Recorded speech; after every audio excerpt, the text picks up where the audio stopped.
All right, so hello everybody. My name is Erin Spiropoulos, and I will be the moderator for today's webinar, which is the first out of our series of webinars. I would like to thank you all for coming and would like you all to know that we will be recording the webinar. So if you have not seen the pop-up come up yet and you wish not to be recorded, please click no. To quickly go over today's agenda, I have a short introduction video for you all, and then I will be introducing our guest speakers who will be discussing the VCA ecosystem and debt lending platforms. At the end of the presentation, we will be answering questions. Therefore, if any come to mind during the presentation, please drop them in the chat box. So without further ado, I will begin our video.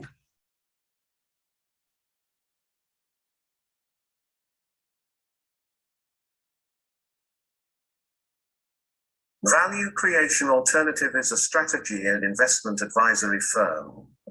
We help companies develop their business through acquisitions, organic growth, and digitalization. We accompany our clients throughout the entire life cycle of their corporate development program, strategy definition, target search, due diligence, negotiation, transformation map, change management, and digitalization. We are a worldwide network of more than 1,000 seasoned professionals with more than 35,000 contacts and have collectively advised M&A projects worth in excess of $100 billion. We support complex strategic and operational business decisions with deep analysis and robust processes. Our methodology is a combination of desk research, interviews, and application of our internal know-how. We are the link between buyers and sellers of companies, private equity, debt, commodities, and other asset classes.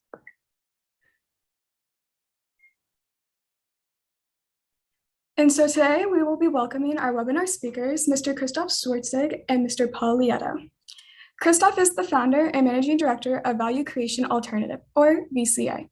He is also a non-executive director of FitzCorp, a regulated corporate structuring and advisory investment funds, securitization, and M&A company, as well as financial director of the Council for Trade and Investment Promotion, a non-for-profit organization headquartered in New Jersey. Prior to setting up VCA, he worked for an IBM agency as an IT director and as managing consultant at Accenture, Capgemini, Ernst & Young, and Cannon Eagle, a strategy consulting firm in London. Christophe is trilingual, speaking French, Spanish, and English.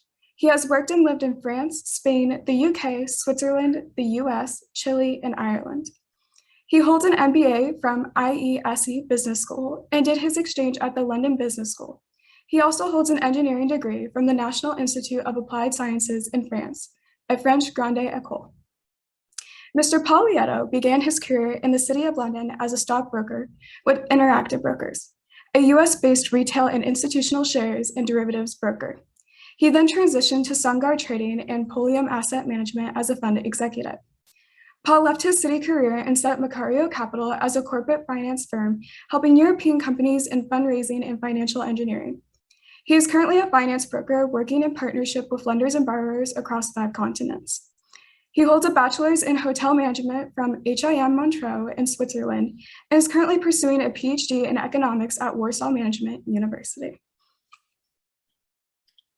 So without further ado, I'm going to put Christophe Schwoertzig into the spotlight so he may now present on the VCA ecosystem.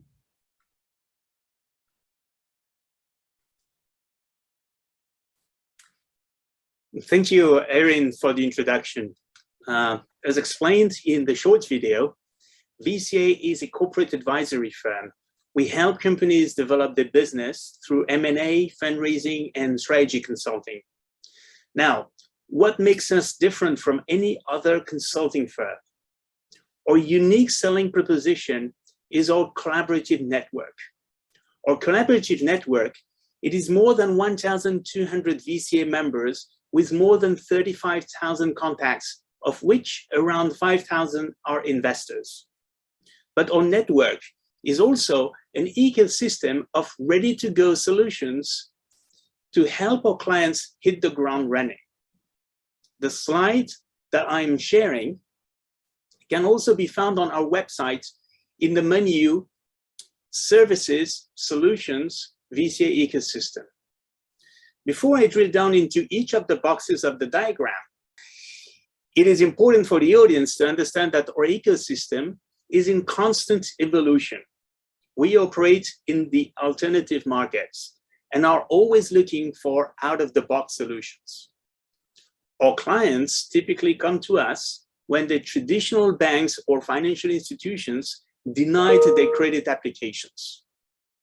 The good thing about alternative investors is that they tend to take on more risk than traditional institutions.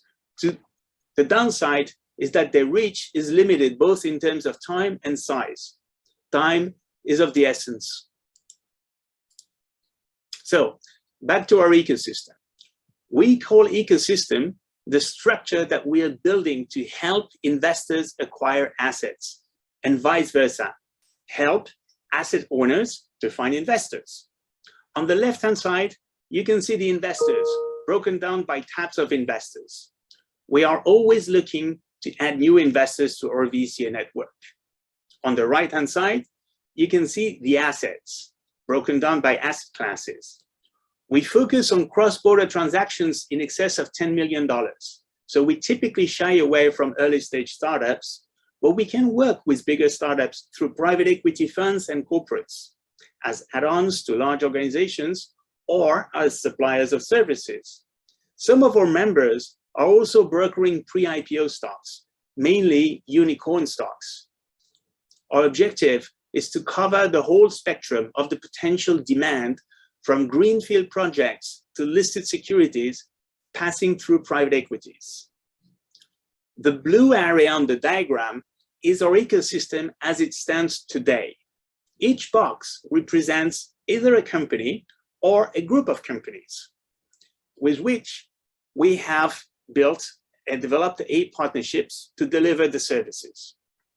The backbone of our VCA ecosystem is our CCAV in Malta. The CCAV is set up as a professional investors fund, which allows us to create and manage segregated sub-funds without going through the lengthy and cumbersome regulatory process. With our CCAV, we have two objectives. First, to create as many sub-funds as possible to invest in as many asset classes as possible. Second, to use the deal flow of the sub-funds to uncover potential clients. At the moment, we're in talks with fund managers and investors to create funds in real estate, gaming, marketing, medtech, pre-IPOs, foreign exchange, cryptos, and we even have a project for an artworks fund to manage the collection of the artist Salvador Dali. We shall run another webinar to explain that structure more in details in the coming weeks. Given that our CCAV is regulated, only authorized investors can invest into our funds. The good news is that having a regulated vehicle enables us to address institutional investors like banks and pension funds with deep pockets. The downside is that those institutional investors tend to be risk averse, whereas our projects command higher risk profiles. To overcome that issue, we have teamed up with a group of companies to raise funding from crypto investors. Our solution is a turnkey solution and includes not only the issuance of the tokens, service which is offered by lots of IT providers, but also the placement of the securities.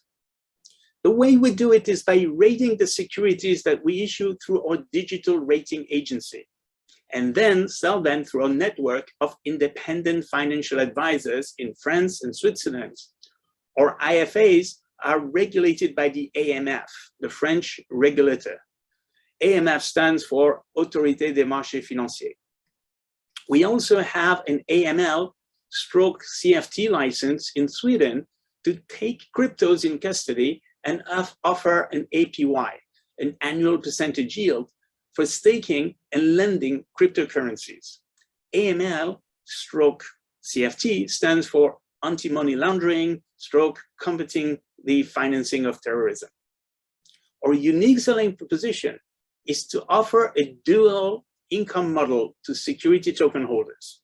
One income is generated by the underlying assets securitized, and a second income is derived from the staking of the tokens, typically as a fixed income. Moving to the securitization platform box. We currently have two securitization platforms, one in Luxembourg and one in the Seychelles, both ready to issue corporate bonds. Our unique selling proposition is to offer credit enhancements in addition to the bond issuance to increase the bond's credit rating and therefore its marketability.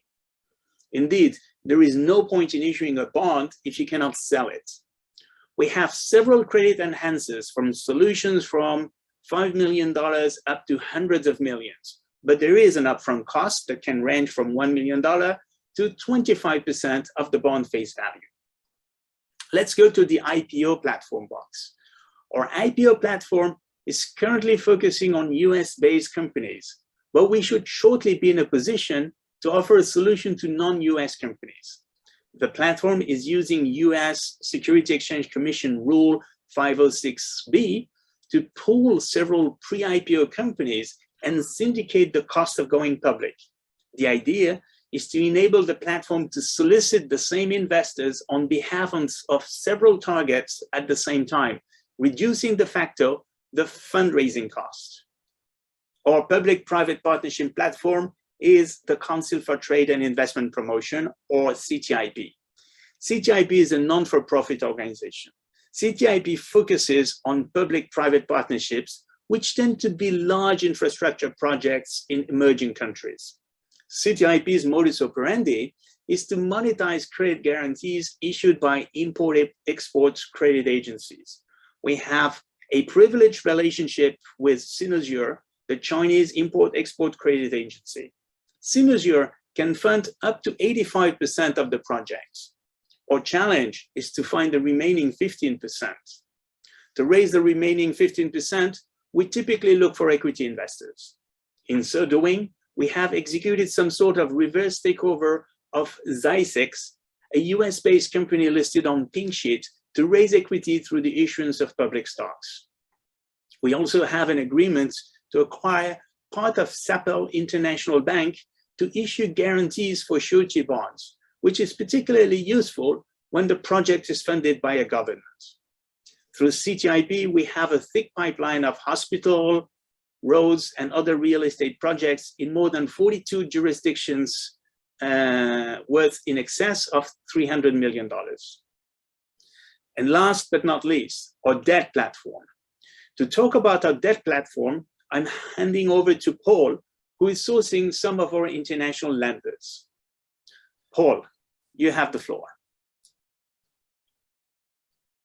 All right, Paul, I'm putting you into the spotlight right now, so you may present. Thank you very much, Christophe, and thank you, Anne. So we are going to cover the basic types of debt finance. There are a diversity of instruments, debt instruments out there, but we're just going to cover briefly the three basic types. So cash flow debt, asset-based debt, and unsecured debt. Cash flow debt is a type of debt finance which focuses on the historic and current affordability of a business, not on future projections. So it's secured on the presumed ability to repay of that business and its cash flow affordability as it is.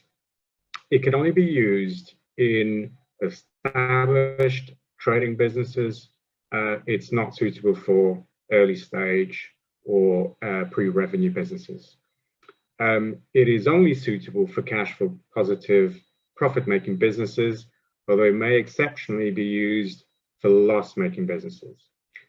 Asset-based debt is a bit different. It focuses on the nature of the assets being financed, as an example, vehicles and machinery, and is mainly secured on the asset being financed. That is the main source of security.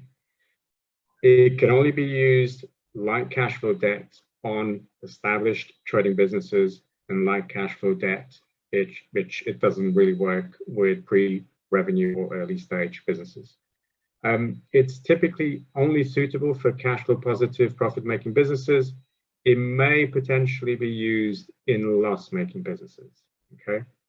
And finally, one of the most interesting of the three today, unsecured debt. So unsecured debt has a different approach. It focuses on the strength of the balance sheet being financed of the business.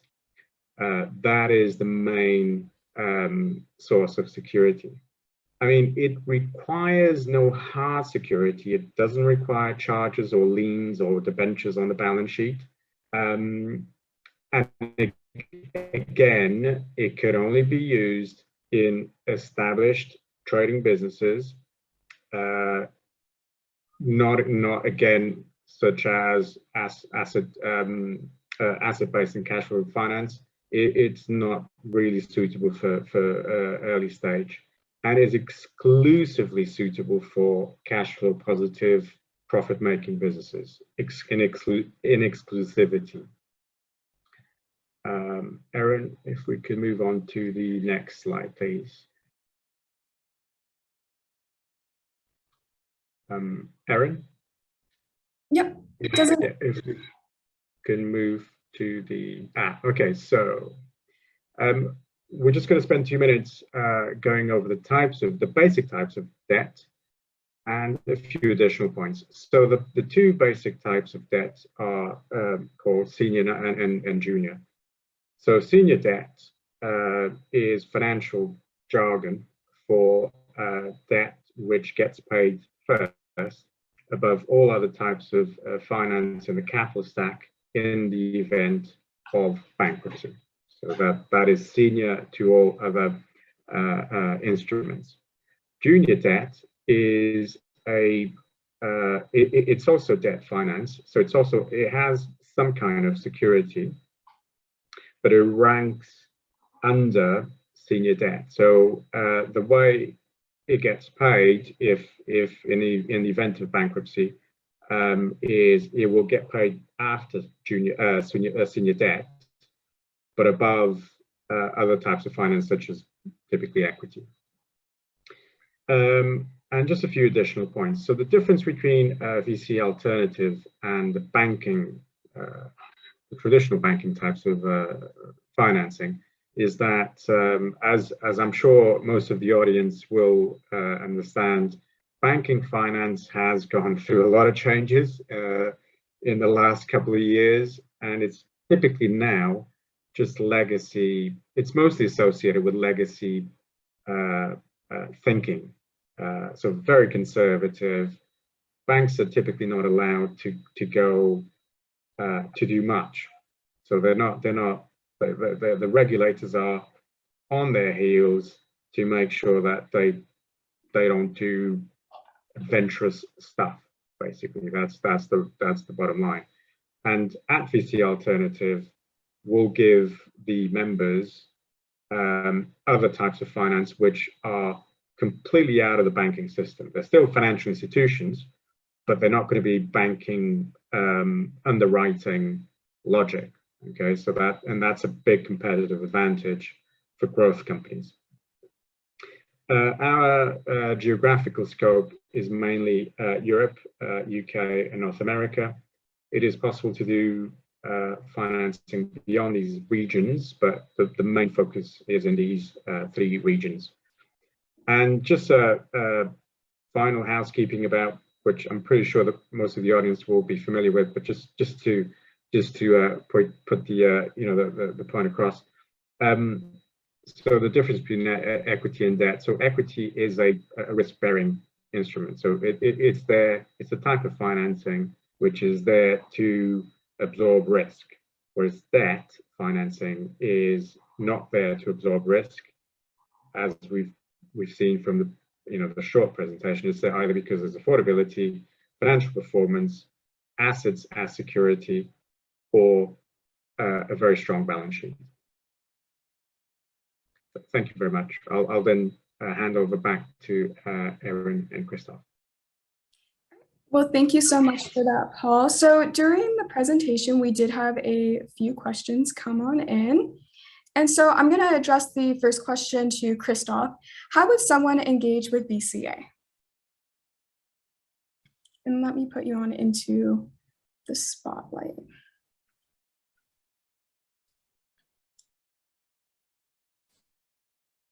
Okay, thank you, Erin, for the question. Well, at VCA, we blur the distinction between clients and suppliers to favor collaboration. The initial contact can be via our website for companies or project developers looking for help. One can send a message through our contact form in the menu Contact. For individuals interested in joining the network, one can register directly as a VCA member using the Sign Up menu. Do not forget to check the opt-in toggle box to comply with the GDPR law. Remember, VCA members are organized as a pyramid. It is free to register, and there is no requirement to register as a broker. Those registering as investors will have to go through our compliance procedure, which consists in submitting a KYC/KYB and a proof of funds for compliance purposes. Those registering as agents are expected to submit opportunities to the network from time to time. VCA agents are our sales force. Subject matter experts are offering their expertise. Please use the comments box to explain what you're up to, what your expertise is, and the reasons for joining. We follow up with those who register as investors and agents on a case-by-case basis.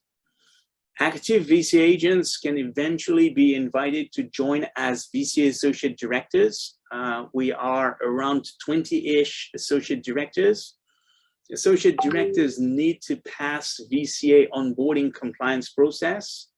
To manage expectations, only one candidate out of 20 applicants make it to directorship. Associate directors can operate under the VCA brand, so we apply a strict selection process. To access our VCA M&A suite, which is the CRM that manages the network, VCA associate director need to be promoted to partners. VCA partners have access to the VCA suite, but need to contribute to VCA expenses. It is not free to become a partner. Opportunities are currently submitted to the network by emails, but we have plans to develop an online marketplace where each VCA member will be able to post his opportunities in the future.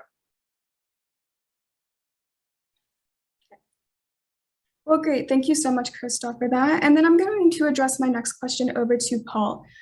And I'm going to bring you on over to the front. Paul, what type of companies can be funded with debt? Yeah, that's a very good question. So it's a mix of criteria. I mean, you could have in a mix either the affordability to repay, so a very profitable company, plenty of ability to repay debt. You could have good financial performance. You could have a lot of assets, so tangible assets, including property, or balance sheet strength. So it's a mix of, it's like a trio of these three criteria in combination. And ideally, you want to see these parameters in balance, because whenever there's an imbalance towards one criteria only, that typically restrains finance eligibility. But typically, affordability, good financial performance, assets, and balance sheet strength. Okay, thank you so much for that, Paul. And then I'm going to go back to Christophe. Why would someone want to join the VCA network?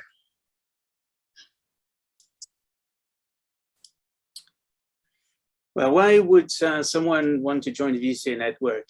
Well, VCA members receive curated opportunities based on their profile. VCA members' profile can be customized individually using VCA members' personal link. VCA members are rewarded based on their contribution to the network.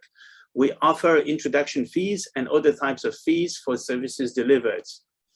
Fee sharing is negotiated on a case-by-case basis. But as a starting point, VCA members shall get 10% for a successful introduction, 25% to contribute to the closing, 50% on joint ventures, and up to 80% if they bring a lead and deliver the work. So there are many reasons for joining VCA. Potential clients might be interested in joining VCA to partake in the closing of the transaction. Employees in established M&A, financial institutions, and consulting firms may be interested in joining VCA to uncover counterparties. Boutiques and smaller firms who typically operate locally might be interested in joining to leverage the network for cross-border transactions. Some are joining the network to generate a side income through deal brokering. One might be interested in joining to operate under the VCA brand and avoid the hassle and risk of starting one's own venture. I would recommend to read the post on our blog entitled "Why Join Value Creation Alternative?" where that question is addressed. All right, thank you, Christophe. And then I'm going to bring it back to Paul. Can you finance an already leveraged company? Yeah, can you hear me? Can you hear me okay? Yep. Yeah, okay.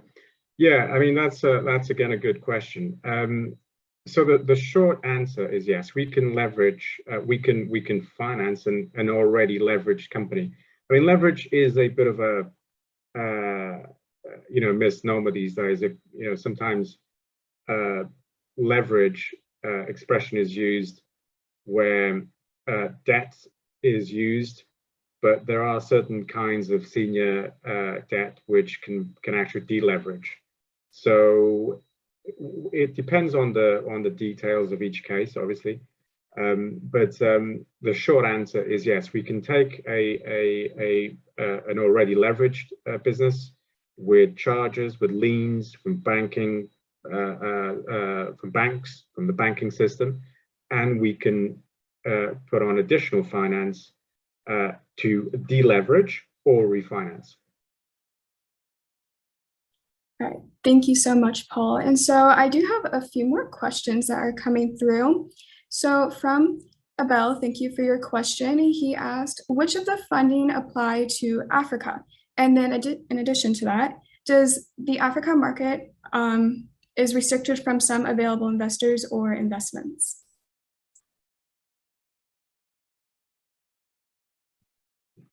Christophe, do you want to take that one? Okay, so most of our deals in Africa are channeled through the CTIP, the Council for Trade and Investment Promotion. And the truth is that the African continent is not an easy continent to deal with. With CTIP, we have a solution to fund large infrastructure projects. It is more difficult, to fund smaller projects or smaller deals. As I mentioned, for large infrastructure projects, we work with Sinosure, the Chinese Import-Export Agency, and we monetize those credit guarantees. For other deals, what we can eventually do is, if there is for example, a trade or another party outside of Africa, what we can try to do is that we can try to get that third party to issue an SBLC, a standby letter of credit, and then monetize that standby letter of credit. We currently have a deal with the RDC, the Republic of Congo, and they're shipping copper to Spain. And we've managed, to fund this deal because the Spanish company is actually providing its buyer's guarantee as a collateral. For funding, the issue that we have is that we need to have a strong collateral, and the collateral in Africa are perceived as being very high risk collaterals, and a lot of lenders are actually not accepting them. So can we find funding from Africa? The answer is yes, we can, but it tends to be, we really need to have very specific projects where we're going to build some sort of assets, and we go through project finance. All right, thank you, Christophe. And then I did receive a question from Samir. Thank you for your question. And it asks, does VCA also raise or invest equity for infrastructure projects aside from offering debt solutions? And if so, what are the criteria? Okay, so aside from, well, that seminar is more focused on the debt side, but so I'm just going to answer very quickly. We can also do equity raise. The dynamic of an equity raise is different from a debt raise. The profile of an equity investor is completely different from, the mindset of the equity investor is very different from the mindset of a debt investor. A lot of our debt investors also will invest into multiple projects, whereas the equity investor, especially for smaller deals, will tend to be really focusing on a very specific type of deals.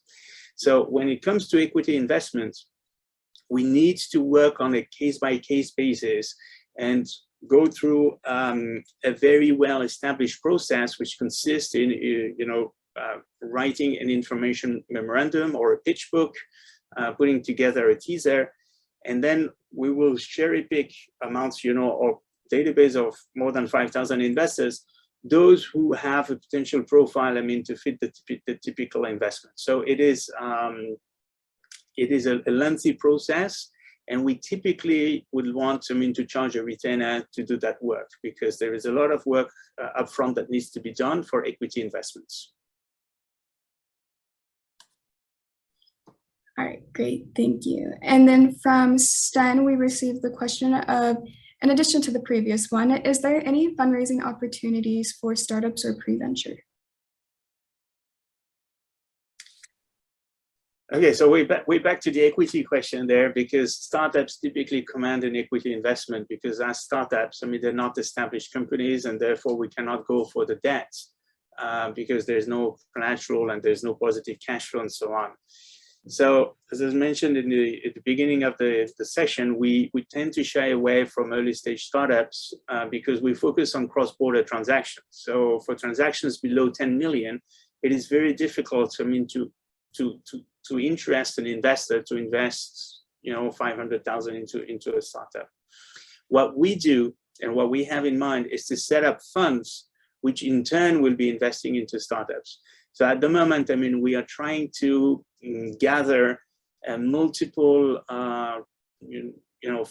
potential fund managers who are currently managing accelerators or incubators, already have some sort of portfolio of startups, get them to transfer the startups into a fund, and then we will raise additional money to put into this fund and basically help grow the portfolio. So at the moment, it's still too early stage for us, to invest directly into startups. In the future, we hope that we will have some private equity funds focusing on startups. Okay, great. And then we had another question come on in, and this is from Daniel. How is the situation with regards to the risk of collaterals in the country's ASEAN, Association of Southeast Asian Nations? Is it possible to finance projects? And if so, what type of projects?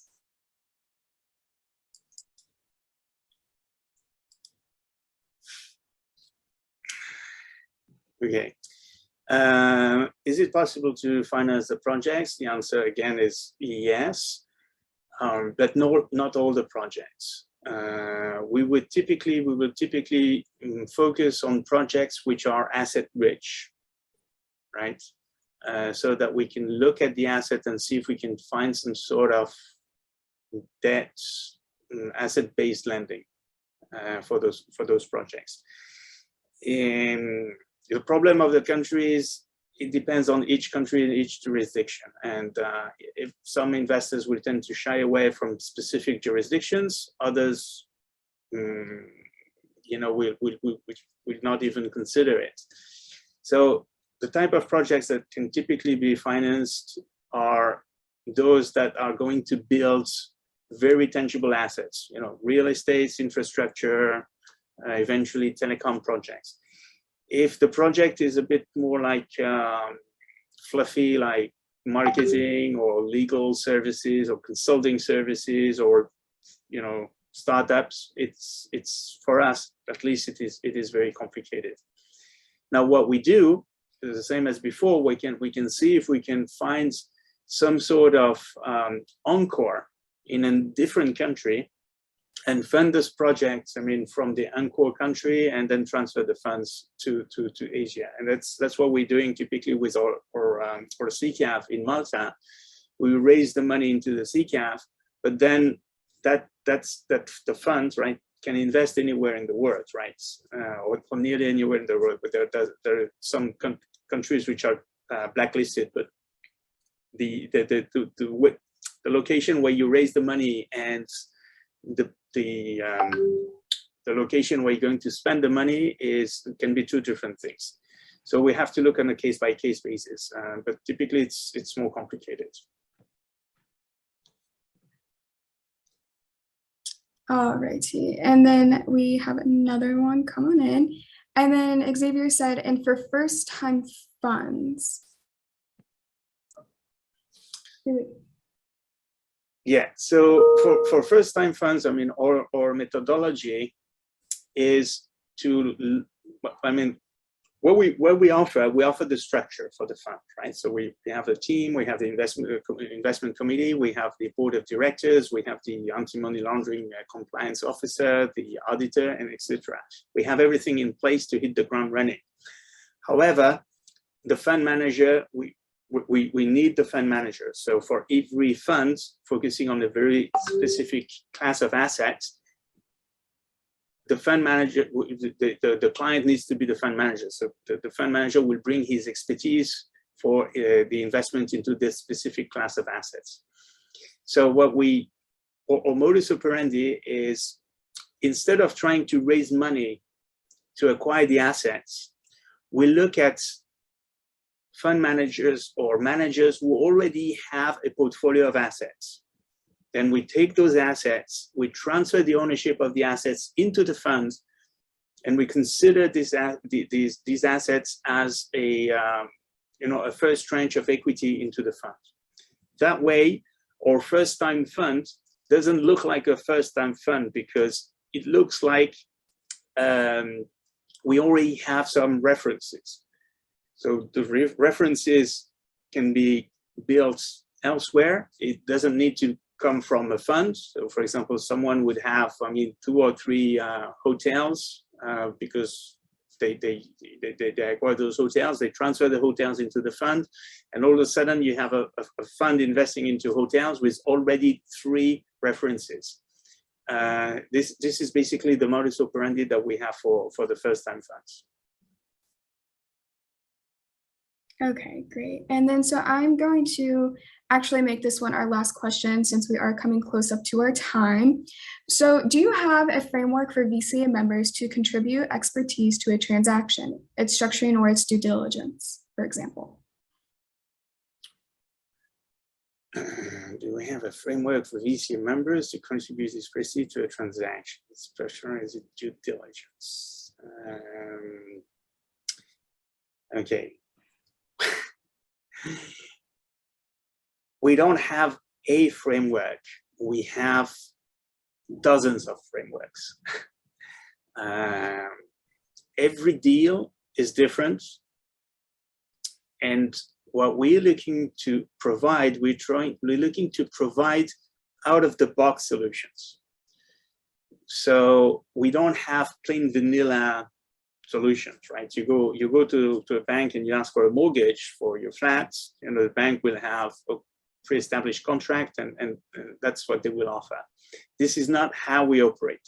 We operate across the board, cross debt equity, cross locations. We try to bring together the different pieces of a jigsaw to make it happen. So to make that happen, we tap into multiple boxes. This is our ecosystem. We have multiple boxes. Depending, we need to do an analysis on the risk profile. Typically, when you need to fund a project, you have several layers of risk. The most complicated layer of risk to start with is the initial investments. You know, the first investor is always the most difficult to get. The initial investors tend to be an equity investor. It doesn't need to be an equity investor, but you know, it's more likely to be an equity investor because of the risk. Then as we start, you know, building the project, then we can add, you know, additional layers and move from equity more into debt, you know, so, you know, senior debt and then more and more junior debt. For each of these layers, I mean, we have a different framework. So what we do is that we are corporate advisory. What we do is it's handcrafting solutions. So yeah, so the answer is yes, we have multiple frameworks, but at the end, each project is unique and we need to provide a unique solution. All right, great. Thank you so much, Christophe, for that answer. So I'm going to bring myself back to the front. I would like to thank everyone again today for coming to our webinar. If you have any questions that I were not able to answer or get to today, or if any come to mind later on, please feel free to reach out to me to my email attached above, esporopoulos@vca-alternative.com. And if you'd like any more information about what we've discussed today, please check out our website. There's a bunch more information on there. And with all that being said, thank you again, and I hope everyone has a great rest of their afternoon. Thank you, Erin. Thank you, Paul. Thank you, everyone. Thank you.